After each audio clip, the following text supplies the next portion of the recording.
किन्नर चुड़ैल। गोरखपुर नाम का एक गांव हुआ करता था। उस गांव में ज्यादा लोग नहीं रहते थे। उस गांव में एक गर्भवती विधवा औरत रहती थी।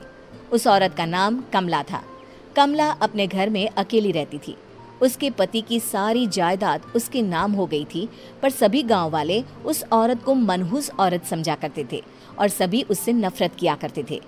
एक बार कमला राशन की दुकान पर खाने का सामान खरीदने जाती है। भैया जी, जरा 1 किलो दाल चावल देना। अरे हाय हाय हाय हाय हाय! अरे मनहूस औरत, मेरी दुकान में अपशुगन करवाने आ गई क्या? हैं? चल जा यहाँ से, मैं कुछ नहीं देने वाला हूँ तुझे। भाग भाग यहाँ से, चल जा, निकल। भैया जी, ऐसा मत कहिए, मैं गर्भवती हूँ, मुझे खाने की बहुत जरूरत है, मुझे खाना दे दीजिए। दुकानदार कमला को वहाँ से धक्के मारकर भगा देता है। तभी कमला रोते रोते उस गांव के किन्नरों के इलाके में आ जाती है। गांव वाले किन्नरों को उसी इलाके में रखा करते थे, क्योंकि वो लोग किन्नरों को पसंद नहीं करते थे और उनके इलाके में रहने से मना करते थे। तो किन्नरों ने उसी गांव में अपना एक इलाका बना लिया था। जब किन्नर लोग देखते हैं कि एक गर्भवती महिला रोते रोते उनके इलाके में आ गई है, तो सारे किन्नर कमला के पास जाकर उसका हाल पूछने लगते हैं। क्या हुआ बहन, तुम्हारी गर्भवती अवस्था में इतनी बुरी हालत कैसे? तुम रो क्यों रही हो? तुम डरो मत, हम तुम्हें कोई नुकसान नहीं पहुंचाएंगे। तुम शांत होकर सब बताओ कि हुआ क्या है। मैं कमला हूँ, मैं गांव के दूसरे इलाके से आई हूँ। 2 महीने पहले ही मेरे पति की मौत हुई है। मुझे गांव के लोग मनहूस मानते हैं, क्योंकि मैं विधवा हूँ और गर्भवती भी। वहाँ के लोग मुझे खाने के लिए कुछ बेचने के लिए भी तैयार नहीं, जिससे मेरा गुजारा नहीं हो रहा था। कोई बात नहीं कमला, हम तुम्हारा ख्याल रखेंगे।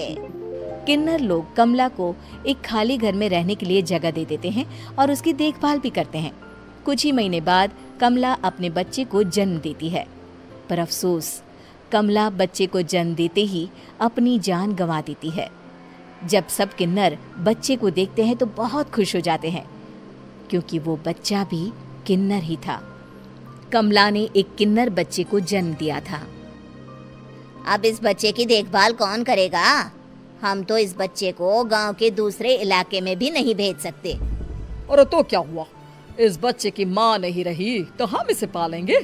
अब ये हमारे इलाके में रहेगा, हमारे साथ रहेगा। फिर वो किन्नर उस किन्नर बच्चे को गोद ले लेते हैं, उसका नामकरण कराते हैं। उस किन्नर बच्चे का नाम शक्ति रखा जाता है। देखते ही देखते शक्ति बड़ी होने लगती है। उसके रंग रूप बहुत सुंदर थे।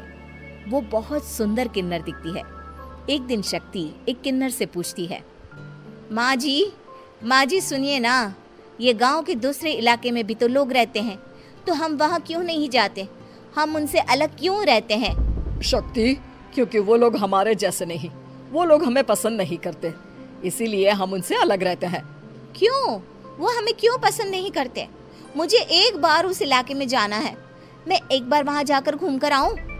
शक्ति, खबरदार, जो तू उस इलाके में कभी भी गई तो अपनी जान नहीं गंवाना चाहती तो उस इलाके में कभी कदम भी नहीं रखेगी, समझी? इतना कहकर वो किन्नर वहाँ से चली जाती है। शक्ति उस किन्नर की बात सुनकर बहुत रोती है। माँ जी, ऐसा कैसे कह सकती हैं? उन्होंने इतनी सी बात के लिए मुझे इतना डांटा। अब तो मैं उस इलाके में जरूर जाऊंगी। फिर एक दिन शक्ति गांव के दूसरे इलाके में चुपके से जाती है। ये लोग तो हमारे जैसे ही इंसान हैं, तो ये हमसे नफरत क्यों करते हैं? जब शक्ति उस इलाके में पहुंचती है तो गांव के सारे आदमी उसके रूप से मोहित हो जाते हैं। वो लोग ये अंदाजा नहीं लगा पाते कि वो किन्नर है। शक्ति की सुंदरता देखकर सारे गांव वाले उसकी तारीफ करने लगते हैं। तभी गांव का चक्कर लगाने गांव के जमींदार का बेटा हर्ष वहां पहुंचता है। हर्ष भी दिखने में बहुत सुंदर होता है। जब हर्ष ने शक्ति को देखा तो वो भी उससे मोहित हो गया, और जब शक्ति की नजर हर्ष पर पड़ी तो वो हर्ष को देखकर मोहित हो गई। आपको पहले कभी इस गांव में देखा नहीं। इस गांव में आप नए हैं क्या? जी नहीं, वो मैं बस।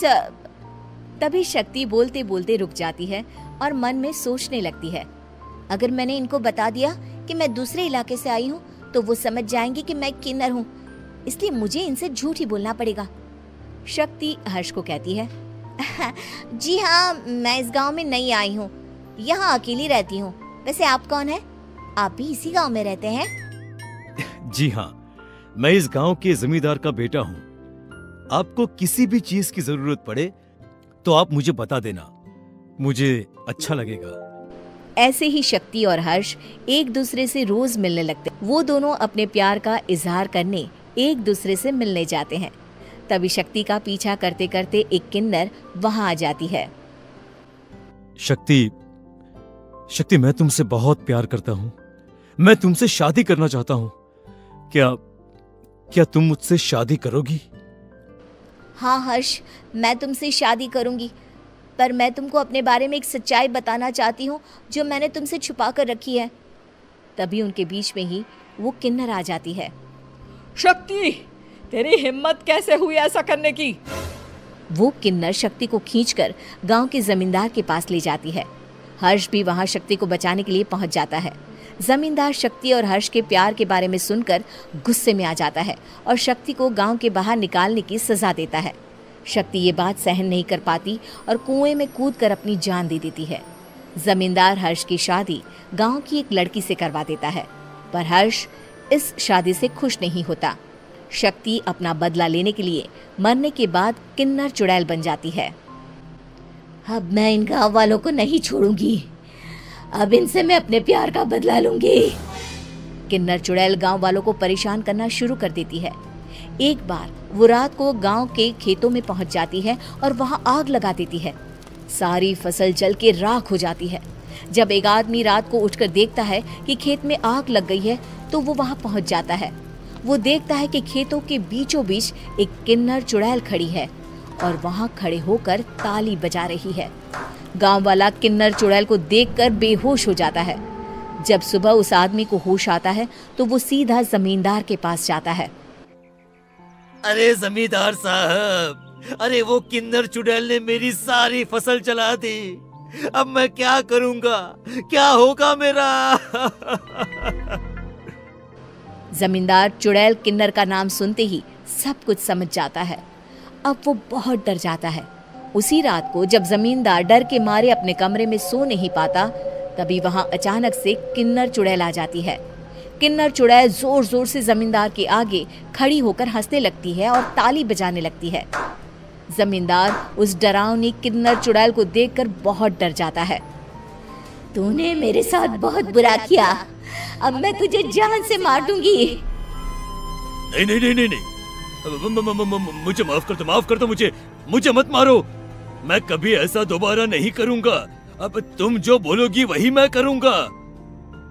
ठीक है, मैं चाहती हूँ कि किन्नर इलाका गांव के इलाके से जुड़े और गांव का कोई भी आदमी किन्नर समाज से द्वेष ना करे, उससे नफरत ना करे, नहीं तो मैं सारे गांव को मार दूंगी। और तुम गांव में एक नया कानून बनाओ कि अगर किसी ने भी किन्नर समाज को हानि पहुंचाने की कोशिश भी करी या इनसे भेदभाव करने की भी कोशिश करी तो उनको कड़ी से कड़ी सजा मिलेगी। हाँ हाँ हाँ हाँ, मैं ऐसा ही करूंगा।